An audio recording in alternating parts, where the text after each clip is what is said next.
Hi folks, how's everything going? This is Dave with the Bit Journal broadcast, and today I'm here to talk about the Sega Genesis Mini. Yes, my friends, the Sega Genesis Mini is finally out on store shelves. It is a one-to-one replica of what the Sega Genesis originally was. It obviously does not have a working cartridge slot, but it's got 42 built-in games. Look at this beautiful box art right over here. We have the black and gray grid-style graphics on the outside over here. Includes Sonic the Hedgehog, just like it said back in the day. Although it's not a square, it's a rectangle. It includes two controllers rather than one, so you got two of those beautiful 3-button controllers, where this system used to only come with one. Has the Gen 3 logo up top right over there, looking real sweet. And if I turn the box around right over here, it's got all of the box art for all of the games that are included in all of its heavenly glory. As you can see, there's some Disney offerings on here, like Disney's Castle of Illusion, starring Mickey Mouse, and World of Illusion, starring Mickey Mouse and Donald Duck. We've got Eco the Dolphin, Alex Kidd, Alicia Dragoon, and many others over here that we're going to be taking a look at in a little bit. But this is the box art right over here. What also comes in this box is two of the 3-button controllers. Let's have a look at those. So here is one of these beautiful 3-button controllers right over here. As you can see, it is a full-size Sega Genesis 3-button controller. Has just the right amount of clickiness. This is exactly the way I remember these controllers to be when I first got my Genesis back in 1991, when I first got my Sonic the Hedgehog system. I really love the way these controllers feel and react. They're great. The only difference is they got a USB plug now, because obviously we're in 2019 and USB is the standard, especially for these mini consoles. Let's have a look at the console itself. So let me just get this here. This is the Sega Genesis Mini. I can hold it in one hand. It's beautiful. Look at that. Right over here. Just for aesthetics, it's got the original volume switch. There used to be a headphone jack over here back in the day, but, now it's just there for looks. The on switch is actually functioning. That's what turns the system on. It has a reset button over here that's used to get into the menu. You look at the front, we've got our two ports for our two 3-button controllers.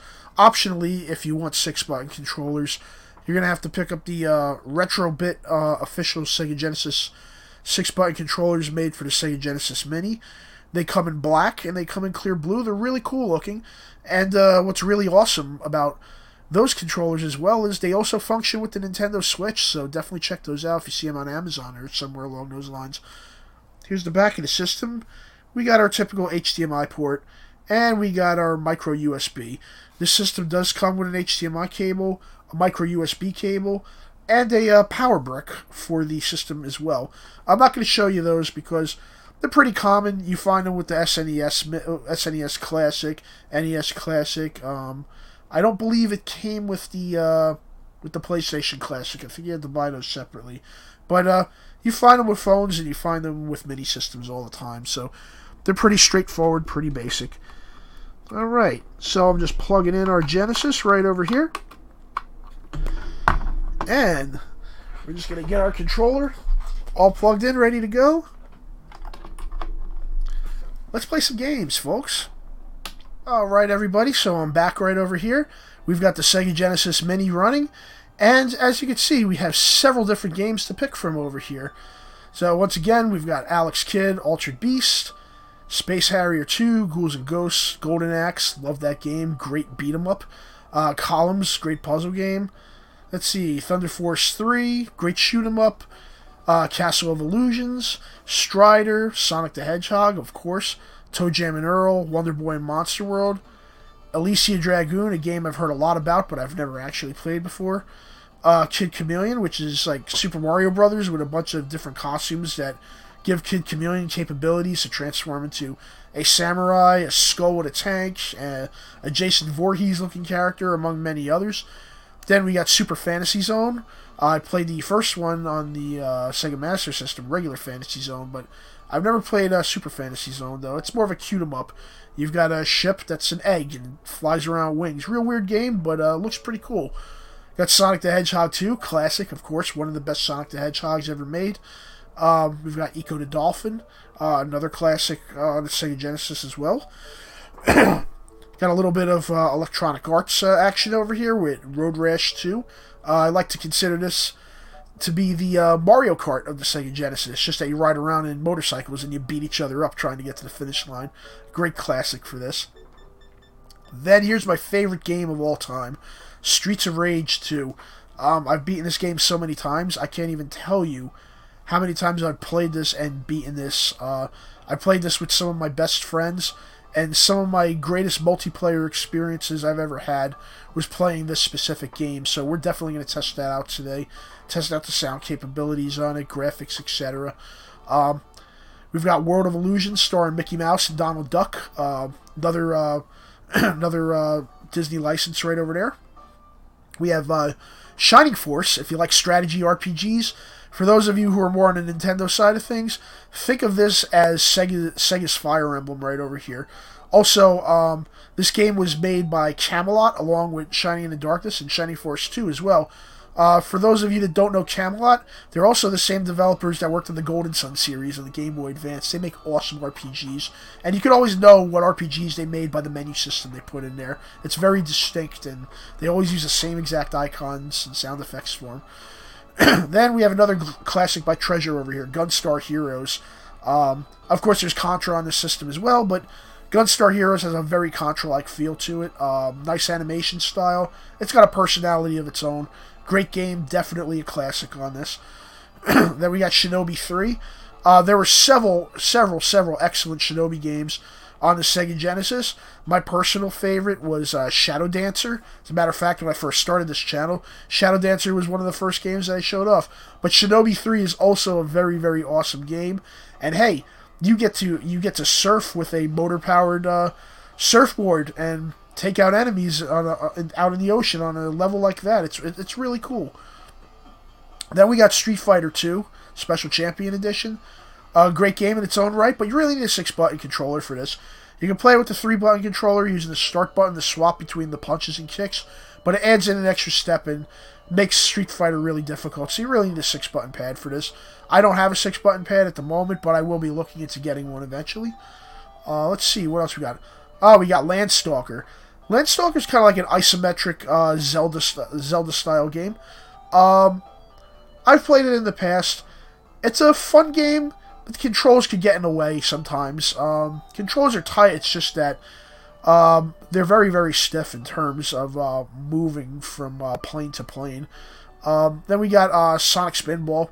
Sonic Spinball was basically, they took Sonic the Hedgehog, they combined it with pinball, and kind of made an action-adventure game out of it based off of the pinball-like mechanic that you originally found in levels like the Casino Night Zone. Definitely a fun game. Wasn't my all-time favorite Sonic game, but it certainly has its merits. Then you have Dr. Robotnik's Mean Bean Machine. Now, Mean Bean Machine is actually known as Puyo Puyo or Puyo Pop.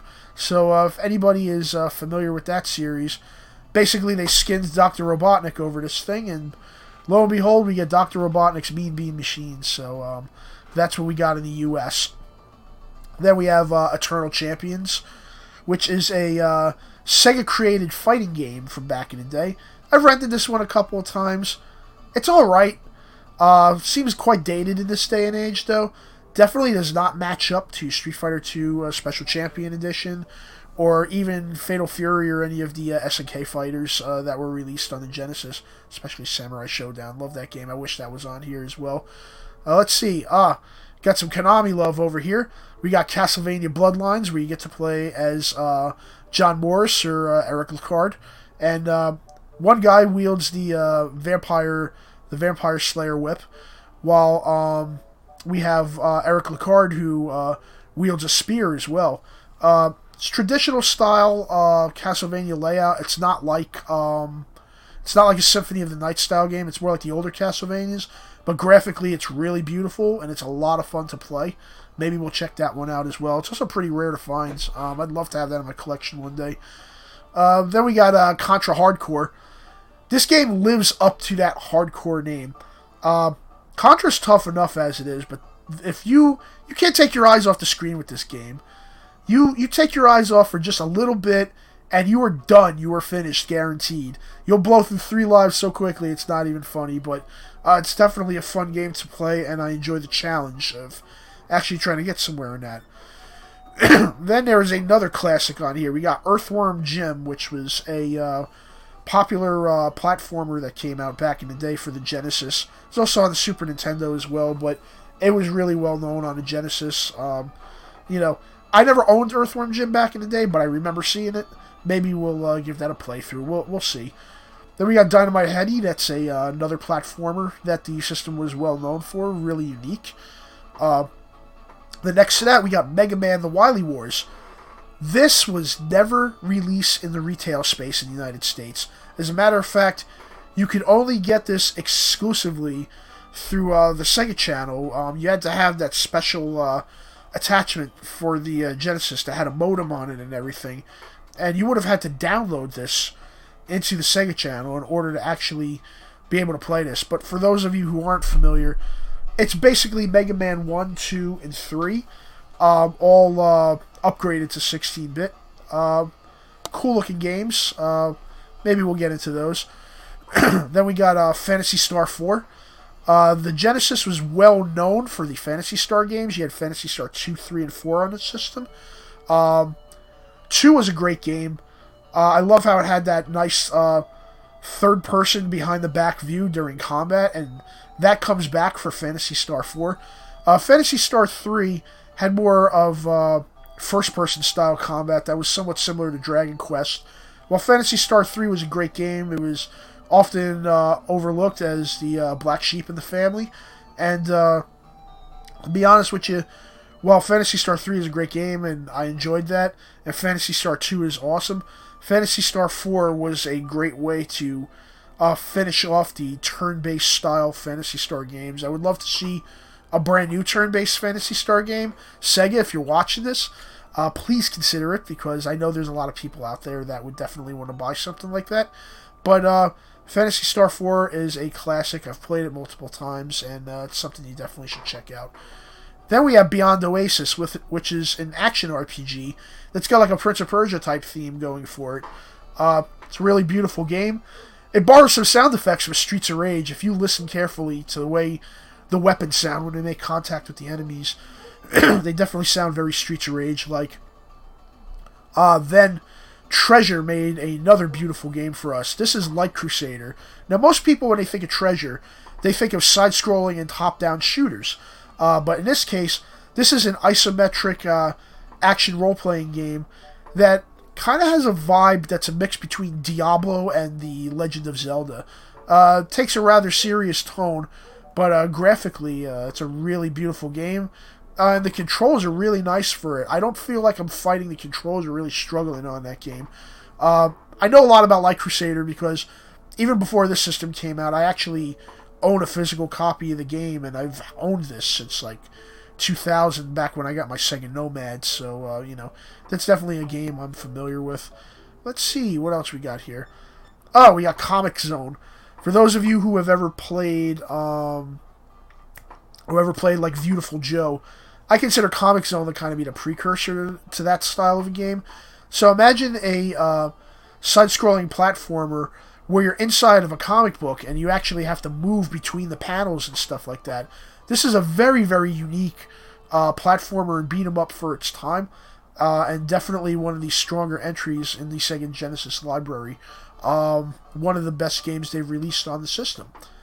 Then we have Vector Man, another great platformer that used vector-based style graphics, and it looked a little bit more 3D than other games. And this would be like, I would say Vector Man was kind of like one of those precursor 2.5D games that eventually became games like New Super Mario Brothers and things along those lines, in terms of like perspective.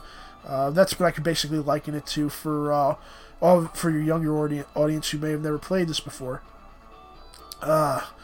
Then we have Virtua Fighter 2. Sorry, this game should have never came out on the Genesis back in the day. It's sprite-based. Virtua Fighter is known to be a 3D fighter, and it just doesn't really play that well in 2D because of its mechanics. It feels very slow, very clunky, and very floaty. I own the cartridge for this as well. Never really was a big fan of this one. Now, one of the main reasons, there's many, many, many reasons to pick up a Sega Genesis Mini, besides the fact that it's an awesome looking piece of nostalgia, but there's also some games that were never released in the United States. One of them being right over here, Monster World 4. Now, this game is in the same world as the game Wonder Boy in Monster World. As a matter of fact, Wonder Boy in Monster World, I believe it's part 4 in the Monster World series, and this one is part 5. I could be wrong on that, so please correct me in the comments if I am wrong on that. But in Monster World 4, instead of playing as Wonder Boy, you play as this girl, and basically it's a beautiful side-scrolling action RPG, very similar to Metroidvania-style experience as well. I love the fact that she gets to use a shield to block things. She has this beautiful scimitar that she uses as a weapon, and she has a companion that helps her double jump in the game. Really, really great game. It was never released in the US, and right now, if you want to get the English version of this game physically, the only way you could get this game physically, and I don't mean by cartridge, you can only get this physically by actually purchasing a Sega Genesis Mini, because the English version is located on this system. You can't find it in cartridge form. You can't find it ROM-wise. Well, you may be able to find it digitally. I don't know if they translated it in English on the Nintendo eShop. I know one of the eShops got it. It may have been the Japanese eShop. I'm not sure if the US eShop or not got it. But I do know for a fact that if you want to get an English copy of this physically, you have to get a Sega Genesis Mini for it. There's no other way at this moment in time. Then we've got Darius. Darius was never released on the Sega Genesis officially. This is a port of the 1986 arcade game that used to actually use display with 3 screens. 3 screens, so there's a lot going on in this game. This is a port that was made for the Genesis that just kind of never came out, and now it's out on the Sega Genesis Mini, so we've got that. And then we've got Tetris. Yes, folks, we got Tetris on here. It's quite interesting. It's an interesting piece of history. Sega did eventually have the rights to produce Tetris for a little while because Nintendo dropped their guard, and they basically forgot to pay for the rights. They forgot to sign for the rights over in the 16-bit era. But then they realized, oops, we forgot to sign for the copyright. So then they signed for the copyright, and as a result, these Tetris cartridges never made it out to the Sega Genesis fans. But this is here just to let everybody know that yes, Tetris on the Genesis was a thing. It just never was produced and sold publicly. So, interesting piece of history right over there. So here's our 42 games that it's on the Sega Genesis Mini. Just another interesting thing to show you. If I go into settings and I head over to languages, if I go to Japanese, wait till you see this, guys. I go to Japanese, what this is going to do is, this is going to change us over to the Mega Drive menu and give us all of the different Japanese artwork and ROMs for these different games right over here. So it's really interesting to see how this swaps over and gives us slightly different versions of these games. Instead of Castlevania, we got Vampire Hunter for a Vampire Killer, for example. We got the different art for Light Crusader over here. Instead of Beyond Oasis, we have the game's called The Story of Thor in Japan. So, there's definitely some differences over here. That's interesting nonetheless. Let's put this back to English though, so we know exactly what we are doing. And there we go, we're back in English again. So we're back in our Genesis menu. Now let's get this bad boy fired up. Let's start with Streets of Rage 2. Streets of Rage 2 is a classic, and it is my favorite game on the Genesis. Alright, we got our start screen, good old Sega logo.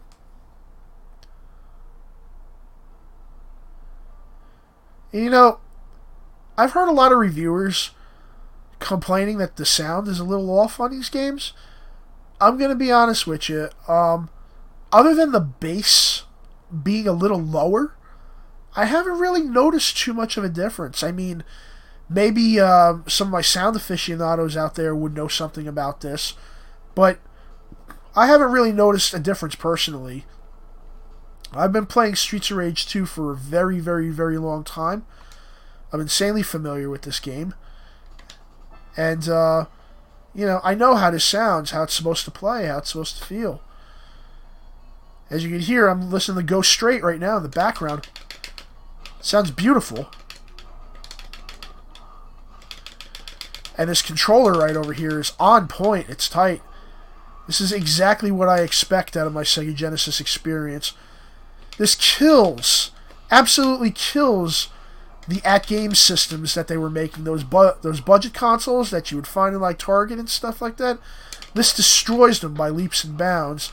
Kind of makes me wish that Sega had M2 do the emulation early on, a long time ago, because this is a beautiful piece of machinery. The only difference with the at-game systems is you can actually use cartridges in that system. But other than that, though, I mean, the sound quality was absolutely horrific on those machines. And then listening to the sound quality on this, it's like night and day. I mean, man, listen to that club music playing in the background. This is what I remember. This was a game of its time. The music, the soundtrack was just so modern. And, Yuzo Koshiro, he created the music, the tracks that he made for this game were definitely a masterpiece. And for me, whenever I run a sound test on the Sega Genesis, I always got to play Streets of Rage 2. It's just it's that classic. It's that important to the system's legacy. And one thing I love about these little mini systems is what they're doing for classic gaming. It's really important that we preserve these experiences because things are becoming more and more digital. And we don't really know. I mean, we may go into an all-digital future, we may not. But the fact of the matter is, a lot more games are becoming digital and a lot less games are becoming physical. So we have to do what we can to preserve these experiences because even though there may be a ton of digital copies of Streets of Rage 2 out there, there certainly is not a ton of digital copies of Monster World 4 out there. And other than experiences like this, or having to actually fetch the cartridges from Japan or even in the United States bins, these cartridges are very, very hard to find. And, preservation is important to keep these types of experiences alive because we have these mini systems, and these mini systems help us out, but they don't always tell the whole story, but they do help us remember some of this stuff. So, yeah, game preservation is an important thing. And I love to see things like this. This is why I like to support these kind of things. Because these games are classics, and they need to be preserved. But man, I'm really loving Streets of Rage 2 right now. I'm just beating the hell out of this guy over here. Oh, there you go. Alright, let's hit up that bar room next.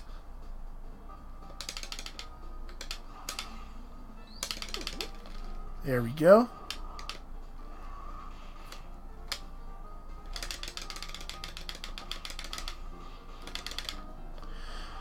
One thing I love about this game so much, too, is just all the different moves you could perform in this game. Out of all the beat-em-ups I've ever played, this game just has the most moves.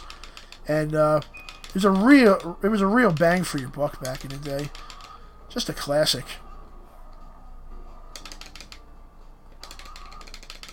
Look at those combos. They're amazing. How could you not like that? Just utterly awesome. Let me just finish this first level.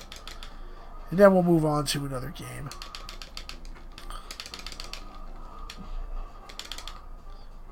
Take that guy out over there. Give him a knee in the face. Finish him off. Take out these tables.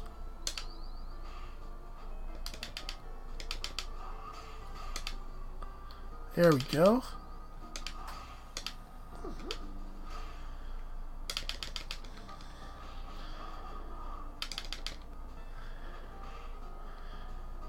Gotta watch out. She may try to throw out the electric whip. Oop.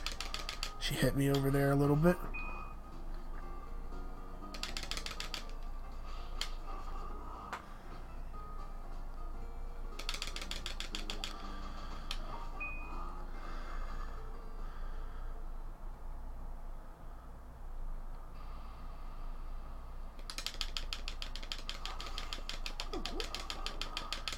There we go, folks. Let's take this guy out. Oh, taking some damage over here.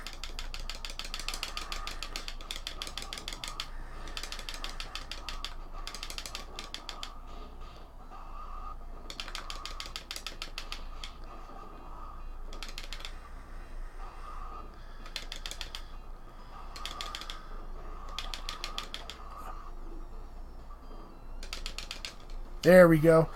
That's how it's done, folks. Let's check out some other games. Alright, so in order to get back to that menu, my understanding is you can hold down the start menu, but I just hit the reset button, which will take us to this menu right over here. Go to return to main menu. Alright. Let's show you something else. So we showed you Streets of Rage 2. Yeah, let's go to some Castlevania Bloodlines. Let's play that next. Bloodlines is just awesome. Classic Konami game. Rare, hard to find, but man, is it fun. This is the only copy of Bloodlines I actually own. I've got to get a physical of this. Been wanting it for a while now. I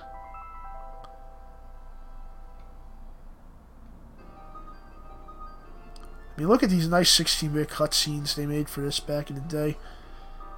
It's beautiful.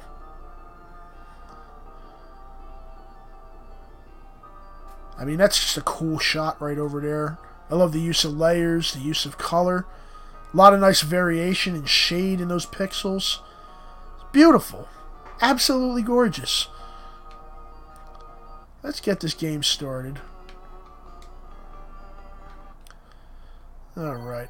I know most people usually pick John Morris, but I'm going to go with Eric Lacard on this one because he's got some pretty cool moves, actually.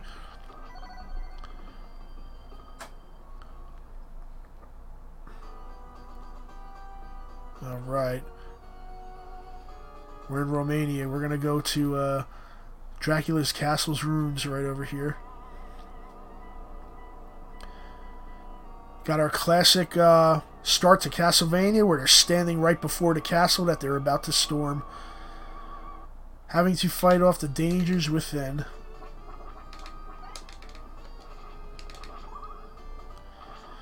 Now, just like in Super Castlevania, using the spear, I can direct its direction by hitting like up forward or up back or just up, and it'll angle off in different ways, which is pretty cool. Here we are in the first room. Now you throw your sub-weapons using the C button, you attack with the A button, which is a little weird, and you jump with the B button, but the game is still a ton of fun to play. As you can see, I am just destroying these zombies right now. Even some blood splatter in this one. A little different than your usual Castlevania fare. A little more violent for back in the day, but, you know, that was popular back then. There we go. Oh, looks like I'm going to have to hit that. Oh, it gave me the power up for the spear. Nice.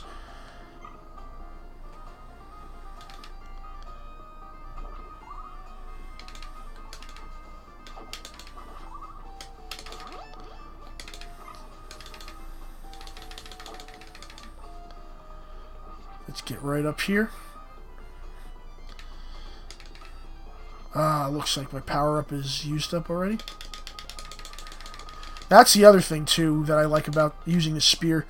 Lacard could actually pole vault up to, like, the second level of wherever he's going. I always found that to be pretty cool. A little different. It's something unique that I haven't seen in any of the other Castlevanias. Got the holy water right now. Got our boomerang back. Looks like we're going to fight the boss now. Yeah, I got to watch out for these things. Oh, forgot about the fire.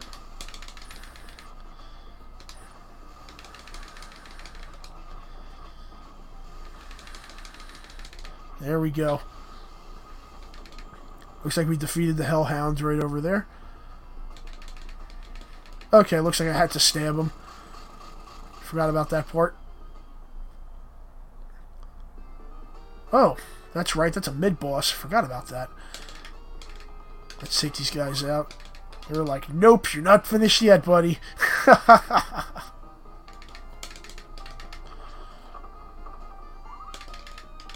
There we go. Hopefully there'll be some life in here maybe that we can get.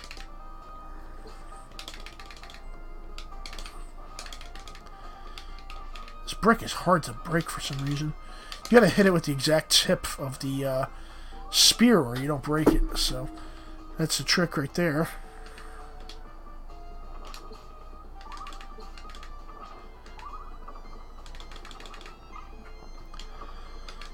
One thing I gotta say about this game too, especially on the Genesis, when Konami made these games, there were no slouch in the AI department. They made these games pretty difficult. It doesn't bother me personally. I enjoy the challenge. When the Genesis came out, a lot of us were transitioning from young kids to teenagers back. Well, yeah, we were more like adolescents. We were transitioning from young kids to, like, you know, getting into like the preteen ages, and we needed a little bit more of a challenge for back then. And it was games like this that definitely led that revolution forward for back then. It's a product of the times, you know.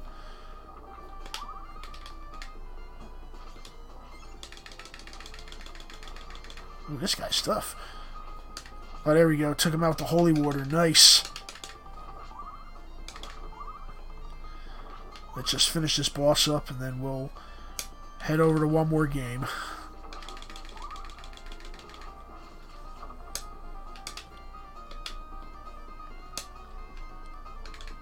Here we go.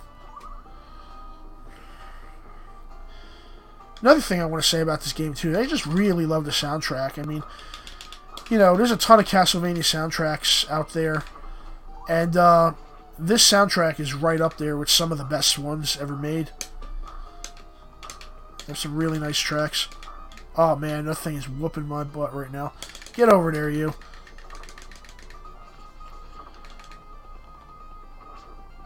Got an upgrade for a spear, that's always nice. Hopefully we got some health in here. Ah, there we go. Yes.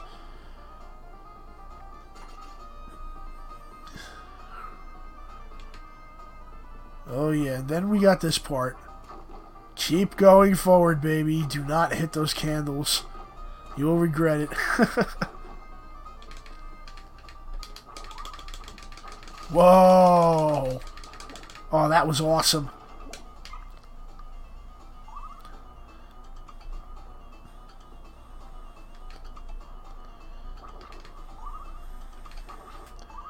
Let's get these power-ups.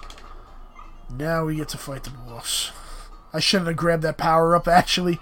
I had something more powerful, but that's alright. Ain't a thing. Take this guy out.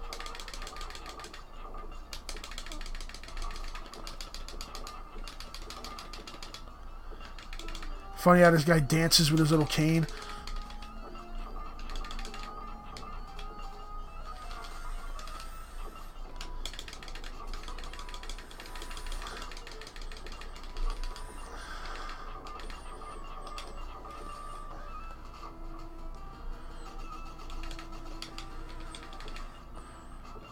Almost got him.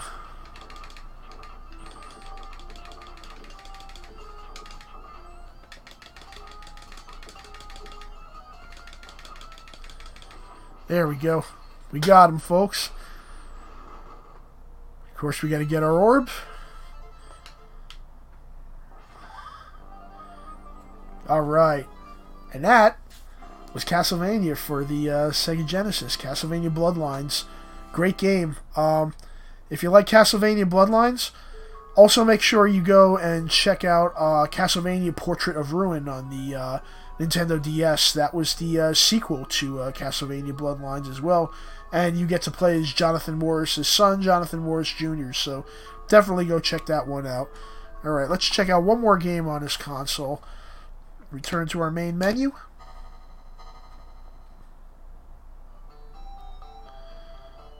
Alright, so what do we have over here? I'm going to show you guys Monster World 4. This is a game you guys should definitely check out.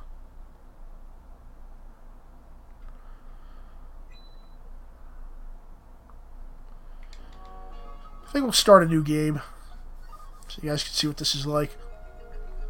So here we are with Monster World 4. We're getting a little bit of storyline here. And as you can see, it's all in English. And look at these beautiful, absolutely gorgeous cutscenes that are in this game. These pixels are incredible looking. It's kind of a shame that we never got this in the US.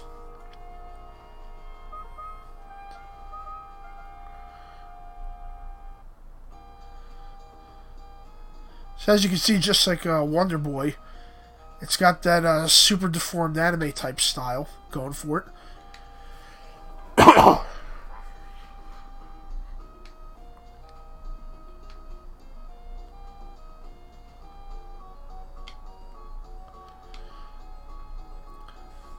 So, here's our main character right over here.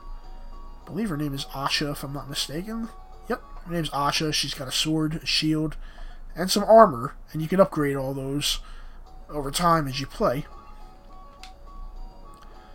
As you can see, you got several you could block. You can do a jumping upward attack, a jumping downward attack, regular slash, a jumping slash. The mechanics in this game are really nice. Animation's beautiful. There's a little bit of a rope animation right over here. Let's see. I'm gonna go talk to my mom for a bit.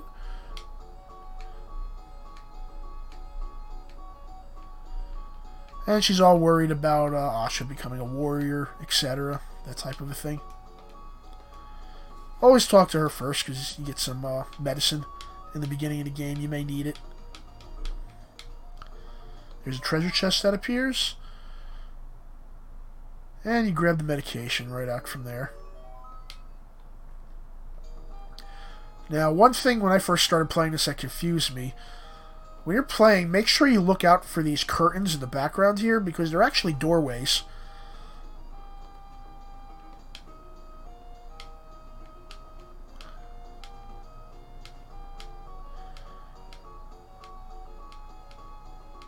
You even get a life drop out of this guy. Life drops are kind of like heart containers in The Legend of Zelda. If you collect 10 of them, you get an extra heart, which definitely helps out. Now I gotta go grab an important quest item right over here. Make sure you do this at the beginning of the game, because if you do not, you will not be able to get into the first level. Very important that you get that. Alright, time to jump up here. Get this going.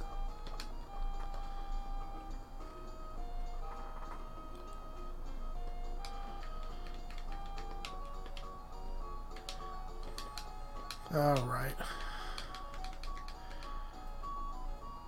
So without further ado, let's get on to that mission. I may have to talk to some characters, etc.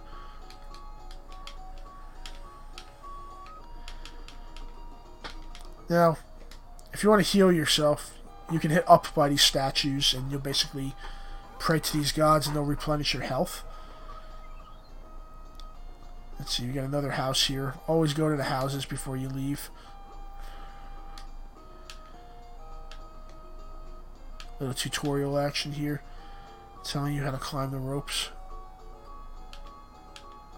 Telling you how to get to the forest tower. Alright. Let's get through here next.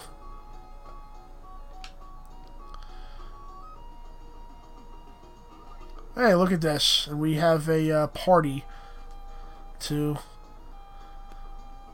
let us know to hang in there and to not give up on our mission. Take care. Here's my father. He's going to ask me if I got that item. Let's see. Are you ready? Yes, I am.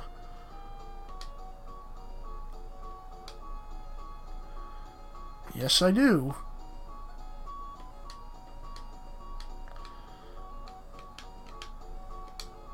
Alright.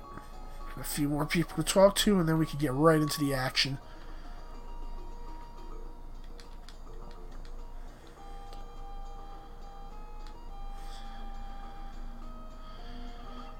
And then you run into this old man right over here. We should see him in a little bit.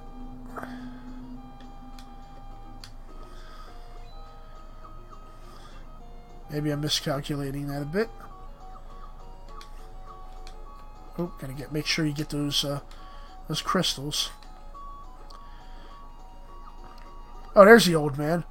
All right. So this guy, you talk to him to save your game. He's called the Sage of Save. So he's an important part of the game. You know, make sure you meet up with this guy whenever you need to save your file. Of course, you could also kind of cheat and use the save states as well. But back in the day, we didn't have save states. We had battery save, or we had password save. So if you wanted to play this the way we played it back in the day, this is how you do it.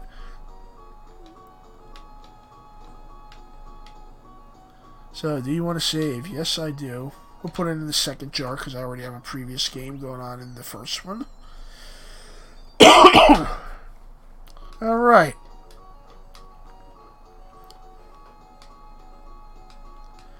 Just giving me a tutorial of being able to stab upward or downward, etc. And now we come into some enemies. We got some encounters here. Make sure you grab those coins because you want to be able to buy new gear later on.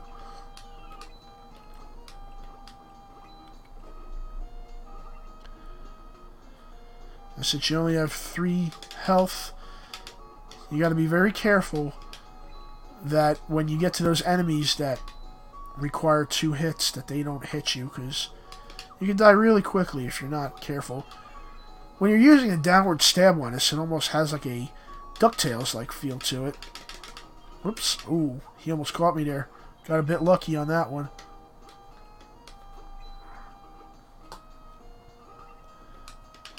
It's almost like you pogo stick the enemy with your sword. It's kind of funny in a sense. I also really like that parallax scrolling they have over there with the water and the backgrounds. Really nice looking. Now these guys you gotta watch out for. They can take away 1 heart just for hitting them, so you definitely want to be careful with the way you approach the attack on these guys. It's better off approaching them straight on first, and then if you want, you could pogo stick them at the end, but you got to be really careful, or you can lose a lot of life from them. See, that's how you would take them out, but never pogo stick them first, even though, like I did right there, because sometimes you'll make the enemy run right into you and you'll take damage. It's better to hit them and then hit them that way. Oh, what's that? Look at this. This is how we get another heart. So, if I lose all 3 hearts, it'll go down to that reserve on the bottom over there, which is really nice.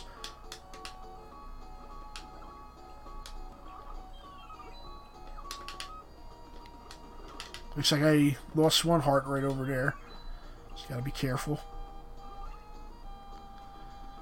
Then we've got more of these guys coming up. Oh man, I'm really getting wrecked here. That was not good. At least I could get a heart for killing one of those guys. Those mushrooms could be kind of annoying. Well, actually, when the mushrooms touch you, they don't hurt you. They just kind of push you back. But if you let their poison touch you, that's when the damage is dealt. You got to be careful with them. Oh, here we go again. See those green balls you got to watch out for. Whoops. There we go.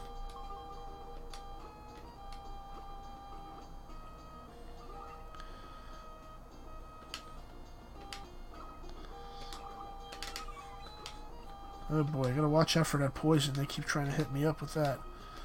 That's not good. Okay, look at that one. Took a little damage from the flame slime right up there. Oh, let's make sure we get that next. We're almost at the tower, folks. Alright, let's take these guys out. Good. Let's see what we got here. Oh yeah, if I want to go off the platform, I could hit down C. Damn, took some damage from that. There you go.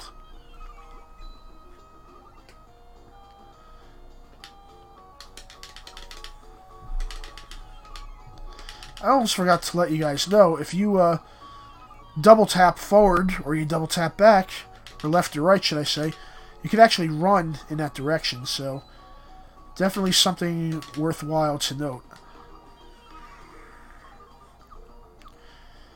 Alright, I got a statue I can pray to now, so this will replenish my health. And now, while I'm here, I gotta select this item.